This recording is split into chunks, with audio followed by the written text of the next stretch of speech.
Tuhan, ku mau menyenangkan-Mu.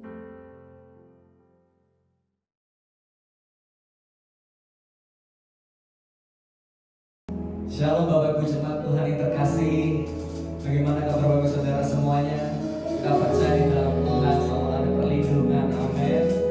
Selamat hari Minggu. Siapkan hati Bapak Ibu Saudara semuanya. Kita akan siapkan hati untuk menyembah Tuhan lebih dalam lagi. Kita percaya sepanjang minggu ini, sepanjang hari kita percaya bahwa Tuhan begitu baik. Percaya Tuhan Yesus baik dalam kehidupan kita sama-sama yang berada. Mari sama-sama kita berdoa. Kami percaya Tuhan, Kau menyertai hidup bersama dengan kami Tuhan. Dimanapun kami berada, kami mau Tuhan terus menikmati Tuhan, mengalami Tuhan. Saat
Tuhanmu seluruh hidupku, kagumi indahnya kemuliaan di altarmu.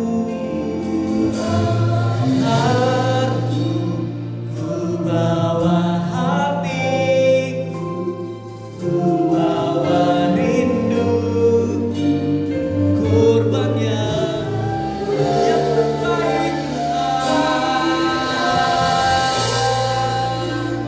Seluruh hidupku kagumi indahnya kemuliaan-Mu.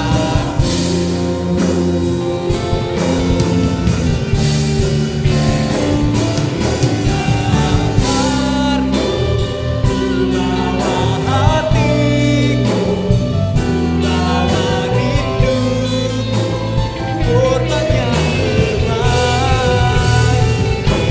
Dia antarku seluruh hidupku, kagumi indahnya kemuliaan-Mu. Kagumi indahnya kemuliaan-Mu. Kagumi indahnya kemuliaan-Mu. Oh, di altar-Mu ku bawa segenap hidupku Tuhan. Di mezbah-Mu persembahkan segenap hati ini. Hanya Kau yang layak, hanya Kau yang layak terima semua pujian.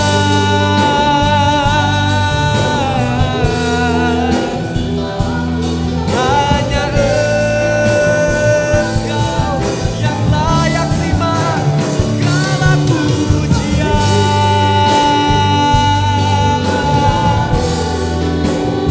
Kami bawa di hadapan-Mu segenap hati, segenap hidup.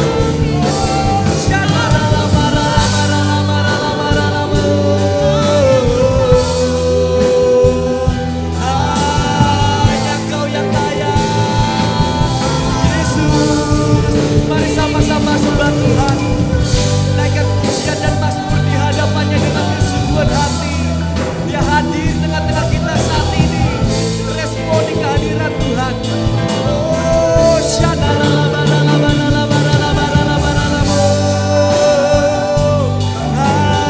haleluya, haleluya.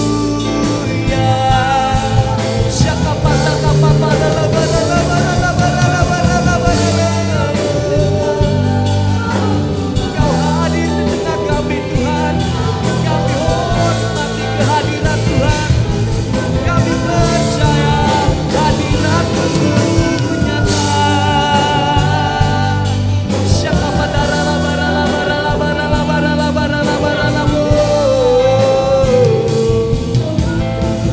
Penuhi setiap kami dengan hadirat-Mu.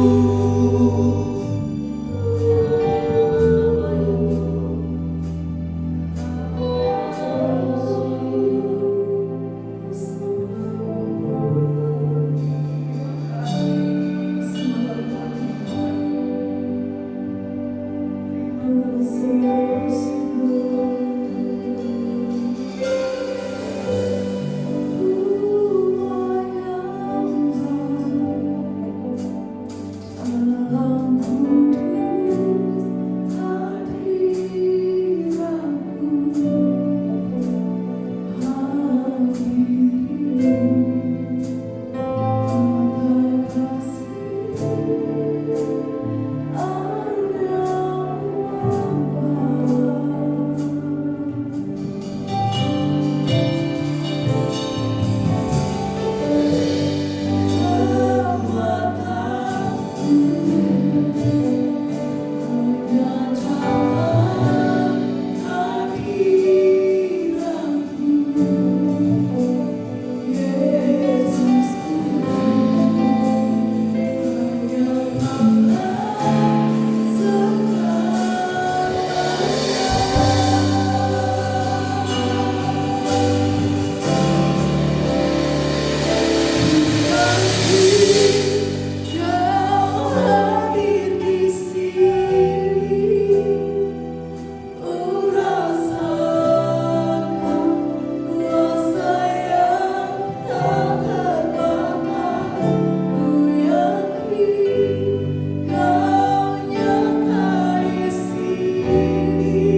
kuasa yang terjadi di dalam nama Yesus. Sama-sama kita berkata, amin. Mari bangkitkan iman Bapak Ibu Saudara, sama-sama kita bangkit berdiri sorak-sorai yang beriman buat Tuhan sekali lagi. Haleluya.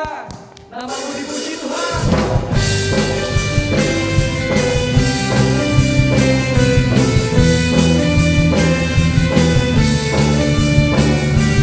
Dasar dari yang kuharapkan, bukti dari segala yang tak kulihat. Iman berikan kekuatan untuk melakukan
Thank you, Jesus.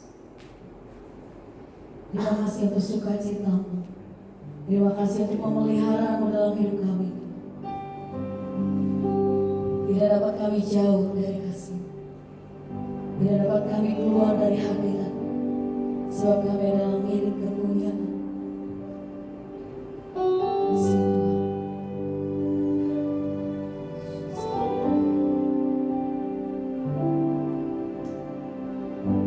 Siapakah yang dapat pisahkanku dari kasih-Mu?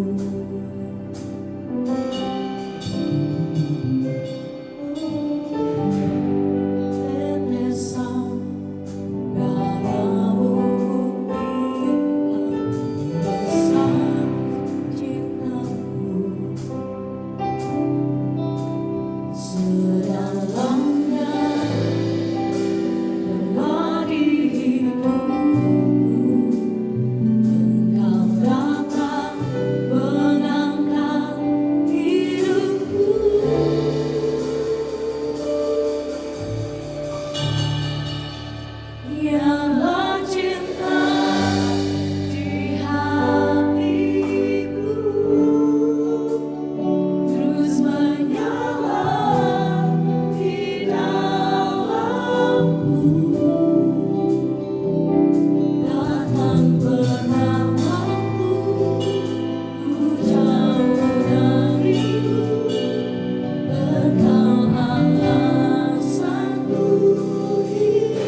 dapat kami jauh dari kasih-Mu. Engkau pengharapan kami, Engkau kekuatan kami, gunung batu kami, Tuhan yang kami percaya. Terima kasih Tuhan, kami siap dengar firman-Mu, kami siap jadi murid-Mu. Di dalam nama Tuhan Yesus, haleluya, amin.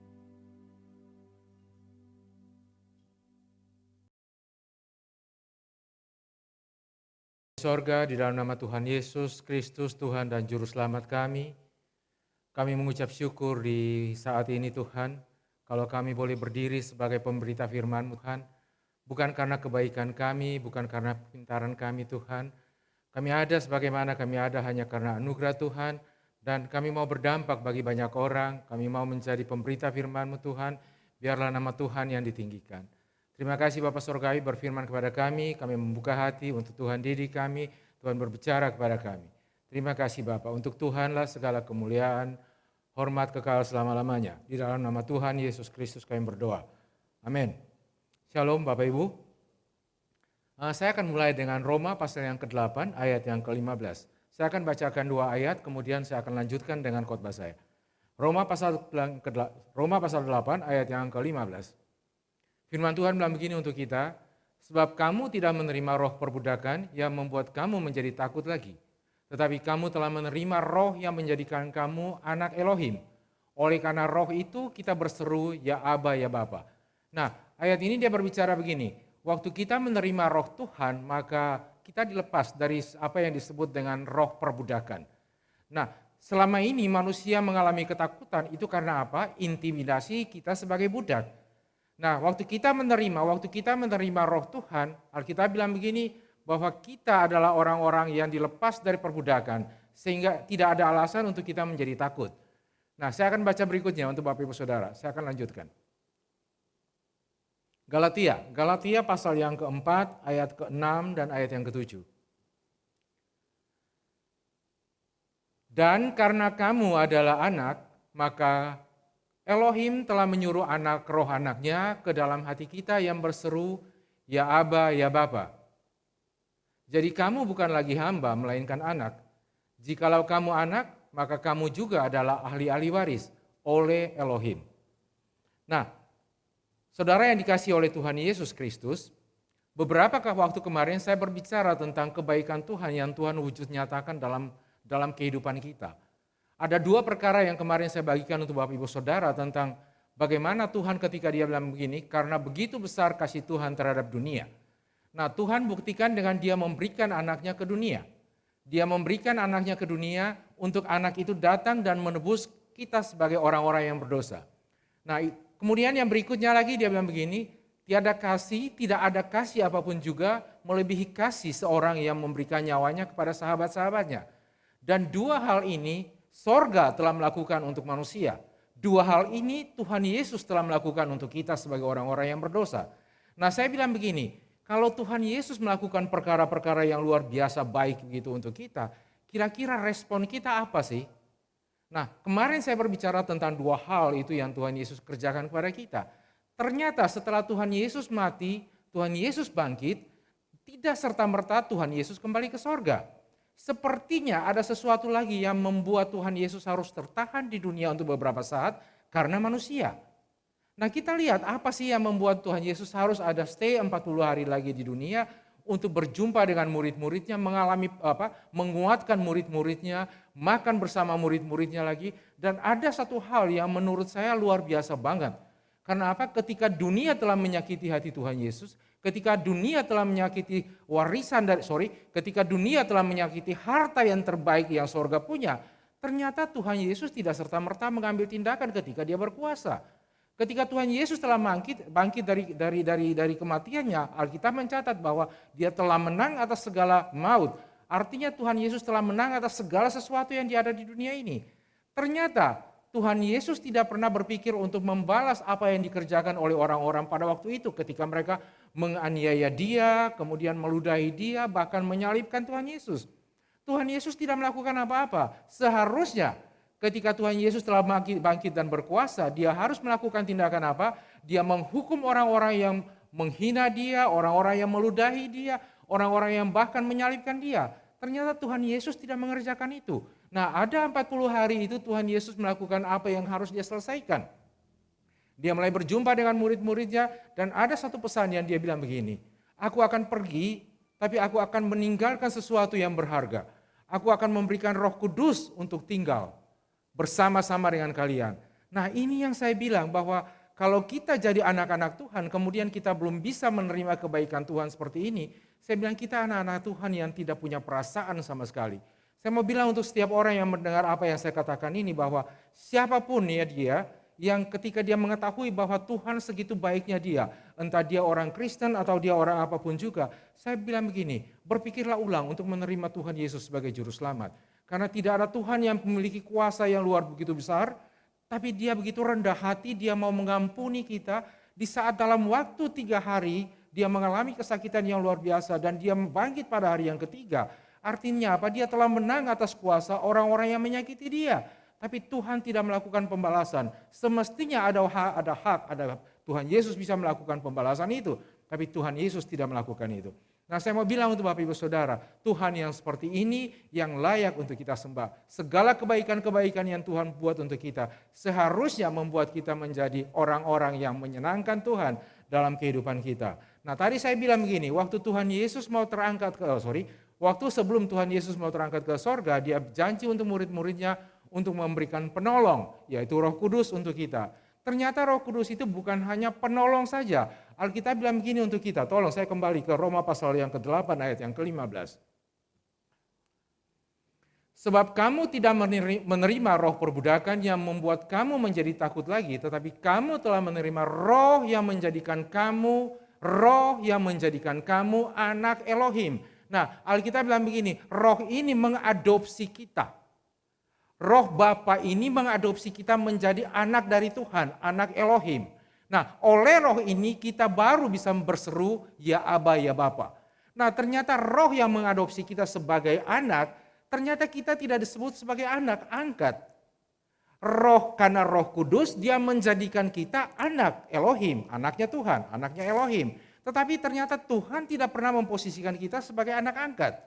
Nah, kita lihat Galatia membuktikan itu, bahwa kita tidak pernah disebut sebagai anak angkat, tapi kita disebut sebagai son, anak sungguhan. Kenapa sampai Tuhan menyebut kita bukan anak-anak angkat? Banyak orang mengatakan bahwa kita adalah carang-carang yang dicangkok. Kita ini carang cangkokan. Enggak, saya mau katakan, Tuhan menjadikan kita bukan sebagai anak angkat, tapi anak sungguhan. Nah, dalam terminologi orang Ibrani ketika ini bahasa yang dipakai bahasa Aramik. Aba itu bahasa Aramik. Nah, dalam terminologi orang Ibrani ketika kita memanggil Aba, pasti kita mempunyai hubungan. Hubungan apa? Hubungan yang bisa dilihat, hubungan yang bisa diukur dan dibuktikan bahwa kita adalah anak. Nah, pembuktian bahwa kita adalah anak ialah apa? Roh Kudus itu ada dalam kehidupan kita. Nah, Galatia bilang begini untuk kita Bapak Ibu Saudara. Oke, kembali ke Galatia 4 ayat yang ke-6. Dan karena kamu adalah anak.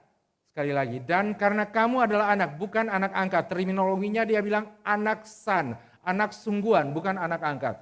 Maka Elohim telah menyuruh roh anaknya ke dalam hati kita yang berseru, ya Aba, ya Bapa. Nah, ini dalam bahasa Indonesia dia bilang hati. Tuhan menyuruh roh anaknya untuk masuk ke dalam hati kita. Terjemahan bahasa Inggris dia mempergunakan heart. Heart memiliki 2 pengertian. Pengertian pertama, heart bisa berarti hati. Pengertian kedua, heart adalah jantung. Nah, kenapa sampai Alkitab bahasa Inggris mempergunakan 2 kata ini? Heart. Artinya heart satunya memiliki pengertian hati, heart yang satunya memiliki pengertian jantung. Tapi saya menjumpai bahasa Yunaninya dia bilang begini, Tuhan memberikan roh anaknya di dalam kardianya kita. Nah, kata kardia mengacu pada jantung. Jadi gini, Tuhan menaruh roh anaknya bukan di dalam hati kita. Dalam terjemahan Septuaginta dia bilang di dalam kardianya kita. Kardia itu mengacu pada apa? Jantung. Nah, kenapa sampai Tuhan mau naruh roh anaknya di dalam jantung kita? Nah, saya mau bilang begini untuk Bapak Ibu Saudara, saya tidak sedang menafsirkan, tapi saya mau bilang begini, bahwa jantung adalah pusat daripada kehidupan manusia. Jantung adalah pusat daripada sentral dari pemompaan darah ke seluruh tubuh kita. Nah, ketika roh Tuhan itu ada di dalam jantung kita, sebenarnya Alkitab lagi mau menjelaskan kepada kita bahwa di seluruh tubuh kita selama kita masih hidup, selama jantung kita masih bergerak, maka seharusnya di dalam tubuh kita ini tersirkulasi dengan benar apa yang saya sebut dengan roh Tuhan. Nah, tadi saya bilang, waktu kita dijadikan sebagai anak sungguhan. Nah, identitas apa yang membuktikan bahwa kita ini anak sungguhan? Nah, saya punya 3 orang putra dan putri, saya punya 2 anak perempuan dan 1 anak laki. Ketika saya bilang sama mereka bisa memanggil saya Bapak, nah kita bisa buktikan itu. Ketika kita mengecek DNA mereka, pasti ada DNA saya di dalam mereka. Ketika kita mengecek darah mereka, pasti ada darah saya yang teraliri di dalam kehidupan mereka. Oleh karenanya mereka bisa memanggil saya Bapa. Mereka bisa memanggil saya Papa. Nah, Tuhan Yesus ketika Bapa ketika dia menaruh roh anaknya dalam jantung kita atau dalam hati kita, whatever lah. Kita mau bilang hati, mau bilang jantung. Tapi arti sebenarnya Alkitab berbicara tentang jantung. Mungkin kita bisa mengartikan itu juga sebagai hati. Artinya hati tidak berbicara tentang liver, tapi hati dia berbicara tentang mindset atau ingatan atau pikiran atau perasaan kita. Nah, kalaupun roh Tuhan itu ada dalam pikiran kita, maka seharusnya bagian kehidupan kita adalah selalu mengingat apa yang Tuhan baik untuk kita. Kita sedang membuktikan bahwa kita adalah anak, bukan kita adalah anak cangkokan. Nah, ini yang harus menjadi perenungan baik kita. Kita sadar betul bahwa kita ini siapa, kemudian Tuhan pindahkan kita dari orang yang tidak punya arti menjadi anak sungguhannya Dia. Anak sungguh-sungguh Dia. Dia menaruh identitasnya Dia yang sangat-sangat kudus dalam kehidupan kita. Tuhan sengaja naruh Roh Kudus dalam kehidupan kita supaya apa? Terbukti bahwa di dalam diri kita ada identitas sorga.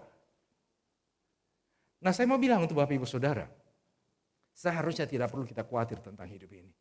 Saya punya 3 orang anak, kan saya katakan tadi, bahwa setiap anak-anak saya bela mereka habis-habisan, saya perhatikan, saya lindungi mereka habis-habisan. Saya akan cerita sedikit ketika anak saya yang laki-laki Stephen, waktu dia berumur kurang lebih 2 tahun, nah satu ketika saya sedang bermain gitar, saya sedang menyembah Tuhan di ruang doa saya, kemudian dia masuk, kemudian karena saya lagi menyembah, saya lagi main gitar, kemudian dia sibuk dengan kegiatan karena dia masih 2 tahun lebih kurang lebih waktu itu.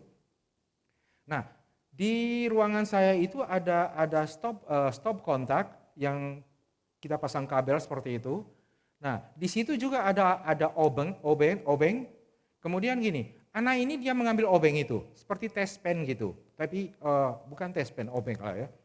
Nah, waktu dia mengambil tes pen itu, kemudian dia bermain-main, saya sambil nyembah, saya nggak terlalu memperhatikan. Ketika saya melihat, saya membuka mata gitu, kemudian saya melihat anak ini dia sedang mengambil obeng, dan dia mau mencolok masuk ke dalam lubang stop kontak itu. Nah, jarak saya dengan dia kurang lebih sekitar 3 meter atau 3 meter lebih karena ruang doa saya cukup besar waktu itu. Ruang doa saya cukup besar. Waktu saya melihat dia dalam kondisi seperti terancam dengan bahaya, saya melepas gitar dan saya melompat seketika dan saya mengambil dia. Saya merebut dia dari apa yang harus dia kerjakan. Nah, saya bilang begini, kalau andai kata saya tidak merebut dia, maka anak ini pasti kena strom, kena listrik dan saya nggak tahu apa yang akan terjadi dengan dia. Saya bilang untuk Bapak Ibu Saudara, saya waktu itu bukan anak muda lagi, iya kan?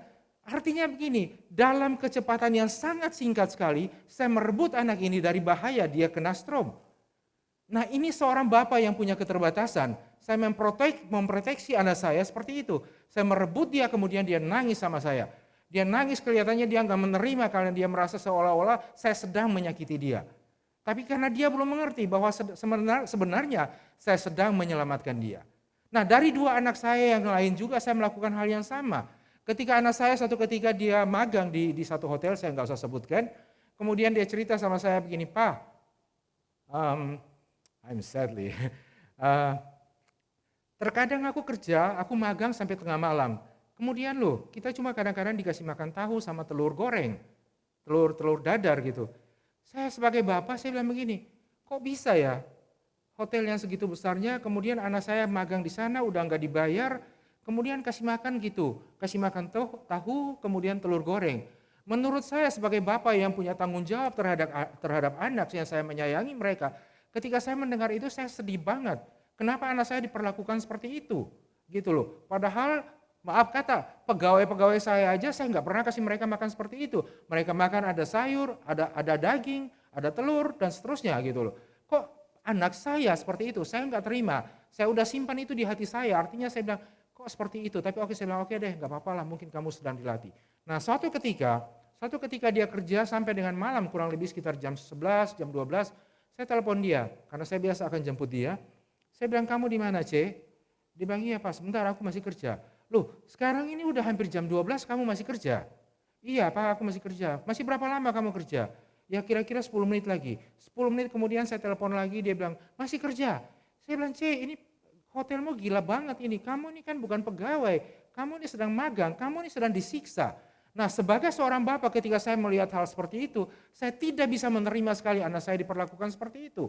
Nah, saya bilang tadi bahwa saya adalah bapak yang punya keterbatasan. Saya menjemput anak saya bilang sama pegawai hotel, panggil manajermu, saya pengen ngomong sama manajermu.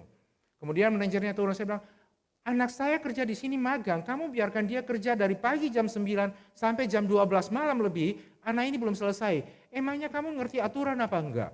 Nah, saya bela anak saya seperti itu, saya enggak mau anak saya diperlakukan seperti itu. Saya enggak mau sama sekali. Nah, Tuhan waktu dia oleh Roh Kudusnya menjadi kita sebagai anaknya, dia tidak mau kita diperlakukan seperti itu. Saya yakin pasti bahwa Tuhan jauh lebih memproteksi kita lebih sempurna ketika jaga anak-anak saya. Tuhan juga pasti menyiapkan segala sesuatu yang anak-anaknya butuhkan lebih daripada apa yang saya siapkan. Saya pernah bilang sama anak saya begini, kamu mau apa? Selama papa mampu, papa akan lakukan. Kemarin anak saya yang laki dia bilang, Pak aku mau beli mobil, aku boring di Australia seperti ini. Aku ngomong gini sama dia, saya bilang sama dia gini, gak apa-apa kalau kamu gak bosan, gak apa-apa kamu mau papa beli kamu Ferrari. Dia bilang, enggak usah. Nah, saya bilang begini untuk Bapak Ibu Saudara bahwa inilah manusia dengan segala keterbatasan melakukan apa yang baik yang dia rasa dia harus lakukan untuk Tuhan, lakukan untuk anak-anaknya. Nah, ketika Tuhan mengadopsi kita menjadi anak sungguhannya dengan menaruh identitas sorga dalam kehidupan kita, Tuhan sedang serius banget dengan kita. Tuhan tidak menjadikan kita anak dari tulisan. Tuhan tidak sedang menulis sepucuk kertas kemudian oke, karena kertas ini kamu menjadi anakku. Bukan karena surat ketetapan pengadilan kemudian kamu menjadi anakku. Tapi Tuhan sedang menaruh milik berharganya dalam kehidupan kita. Nah, oleh karenanya saya bilang begini, sebagai seorang bapak yang di dunia, saya kepingin juga gini, apa yang saya buat untuk anak-anak saya itu juga meresponnya dengan baik. Bahwa bapak mereka ini sayang mereka, bapak mereka ini peduli dengan mereka. Bapak mereka gini loh, kalau bisa aku mati, jangan kalian yang mati. Nah, ini yang terjadi sebagai seorang bapak di dunia. Nah, Tuhan kita sudah melakukan ini, dia sudah buktikan itu untuk kita. Dia sudah melakukan itu. Kalau kita lihat apa yang Tuhan Yesus kerjakan untuk kita Bapak Ibu Saudara. Dia mengalami kesakitan yang luar biasa. Karena apa? Ketika Tuhan Yesus dalam pergumulan di Getsemani, ada satu hal yang membuat Tuhan Yesus mengalami kegentaran luar biasa. Karena apa? Sorga meninggalkan dia.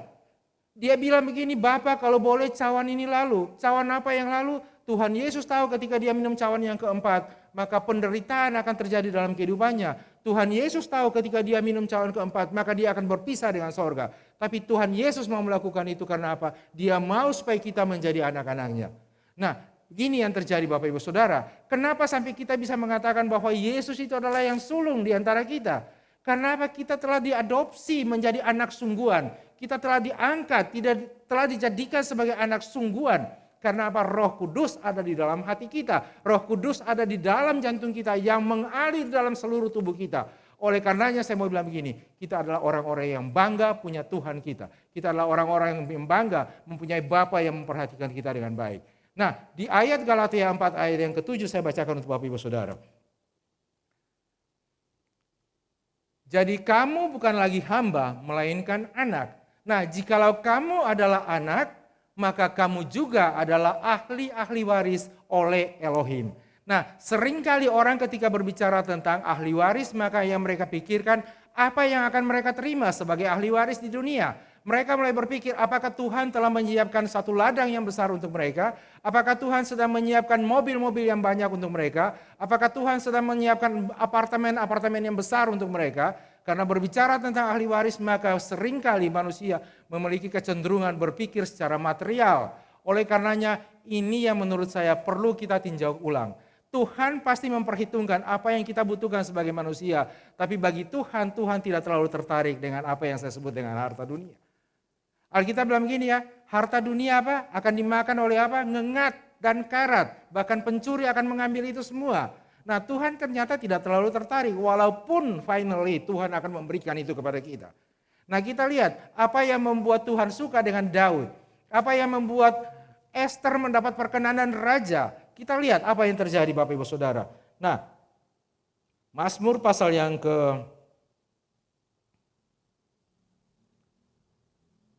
Mazmur 16 ayat yang kelima.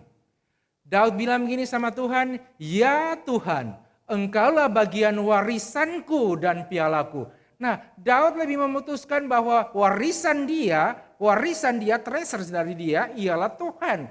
Oleh karenanya gini, Daud lebih tertarik punya warisan ilahi daripada warisan kerajaan.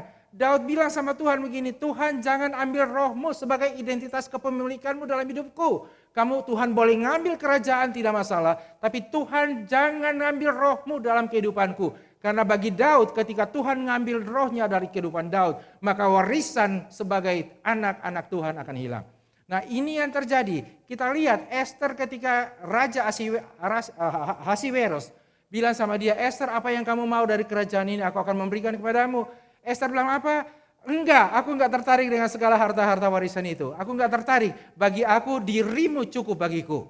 Nah seharusnya yang Tuhan sedang tawarkan kepada kita sebagai ahli waris ialah begini. Nama besar, nama kudus yang Tuhan punya ada dalam kehidupan kita. Tuhan mau supaya apa? Roh kudusnya yang ada dalam kehidupan kita menjadi warisan yang harus ada dalam kehidupan kita. Nah kita lihat Bapak Ibu Saudara. Bagaimana orang-orang yang tertarik dengan warisan material dalam kehidupannya. Mereka lebih mencondongkan hatinya kepada warisan-warisan material. Padahal ini bukan nilai daripada kerajaan sorga. Kita lihat seorang anak yang terhilang. Semua kita mengerti bahwa kisah anak yang terhilang. Dia bilang sama bapaknya apa? Berikan kepadaku apa? Bagianku. Dia sedang berbicara tentang warisan yang dia punya. Tapi dia lupa bahwa ketika dia menerima warisan yang dia harus dapat, dia pergi, dia meninggalkan nilai yang Bapak berikan kepada dia. Dia sedang melepaskan apa? Ahli waris sebagai nama baik bapaknya sebagai orang yang berhasil, sebagai orang yang dihargai. Nah Tuhan mau untuk kita semua anak-anak Tuhan menghargai baik apa yang disebut dengan Roh Kudus yang ditaruh dalam kehidupan kita. Saya bilang begini untuk Bapak Ibu Saudara, sampai dengan saat ini ada beberapa nama top di Indonesia, katakanlah proklamator kita. Sampai dengan sekarang ini anak cucunya masih menyandangkan nama daripada proklamator kita, Bapak Soekarno, Presiden Soekarno. Nah ini yang terjadi, bagi mereka apa yang ditinggalkan oleh Presiden Soekarno itu tidak lebih berharga ketimbang nama besar daripada seorang Presiden Soekarno. Nah kalau presiden yang terhormat begitu saja sudah mendapat tempat yang luar biasa di anak cucunya, bagaimana dengan kita? Nama yang kudus, nama di atas segala nama, nama yang berkuasa, apakah tidak menjadikan itu sebagai warisan dalam kehidupan kita? Ketika kita menghargai bahwa nama itu lebih penting daripada harta, maka seharusnya kita akan jaga apa yang telah Tuhan taruh dalam kehidupan kita sebagai anak-anak Tuhan.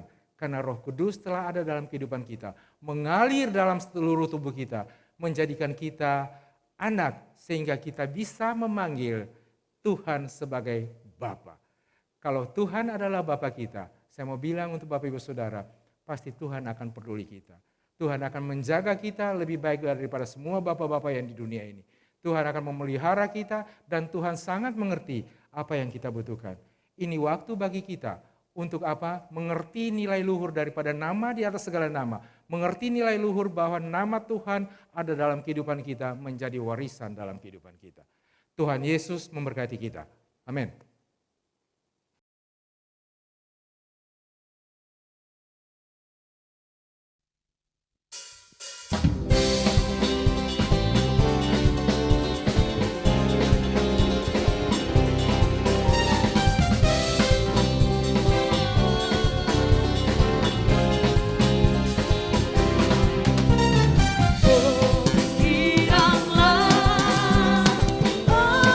Giranglah,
apabila engkau mendengar suara Tuhan yang disampaikan pada hari ini dan kamu melakukannya dengan setia, maka Tuhan akan memberkati engkau dan melindungi engkau. Tuhan akan menyinari engkau dengan wajahnya dan memberikan engkau kasih karunia. Tuhan menghadapkan wajahnya kepadamu dan memberikan engkau damai sejahtera. Tuhan akan membawa engkau terus naik dan tidak turun. Tuhan akan menjadikan engkau kepala dan bukan ekor. Tuhan akan memberkati pelayananmu, memberkati pekerjaanmu, memberkati rumah tanggamu. Dan apapun yang kau lakukan, kerjakan bersama-sama dengan Tuhan. Tuhan akan berhasil. Dalam nama Bapa, Anaknya yang tunggal, Tuhan Yesus Kristus, serta persekutuan dengan Roh Kudus yang memberkati, yang menolong, yang memulihkan, yang menyertai mulai hari ini sampai Maranatha. Tuhan Yesus datang kedua kali di dalam nama Tuhan Yesus Kristus. Yang percaya diberkati Tuhan sama-sama katakan amin.